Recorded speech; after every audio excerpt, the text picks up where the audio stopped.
છું કેતન અને આપ જોઈ રહ્યા છો CB24।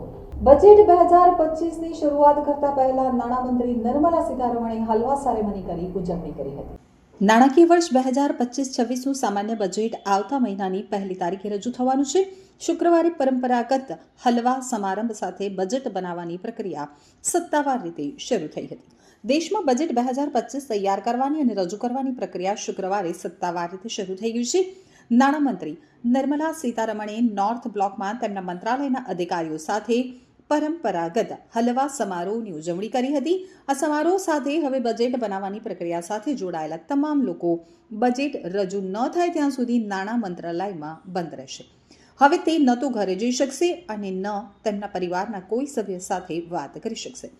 હલવા સમારોહ સાથે નાણાકીય વર્ષ 2025-26 માટે બજેટ ડોક્યુમેન્ટ્સને અંતિમ સ્વરૂપ આપવા અને પછી છાપવાનું કામ શરૂ થાય છે।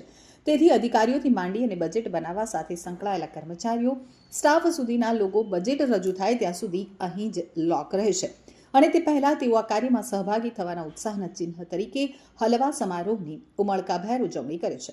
તો આ અવસર પર નાણામંત્રી નિર્મલા સીતારમણ પોતે તેમના મંત્રાલયના અધિકારીઓ અને કર્મચારીઓ સાથે હલવા સેરેમની મનાવે છે। નાણામંત્રી ઉપરાંત નાણાં રાજ્યમંત્રી પંકજ ચૌધરી, નાણાં સચિવ તુહિન કાંત પાંડે અને આર્થિક બાબતોના સચિવ અજય શેઠ તેમજ અન્ય વરિષ્ઠ અધિકારીઓ પણ હલવા સમારોહમાં હાજર રહ્યા હતા। બજેટ રજૂ થયા બાદ સામાન્ય લોકો કેન્દ્રીય બજેટ મોબાઈલ એપ ઉપર કેન્દ્રીય બજેટના તમામ દસ્તાવેજો મેળવી શકશે।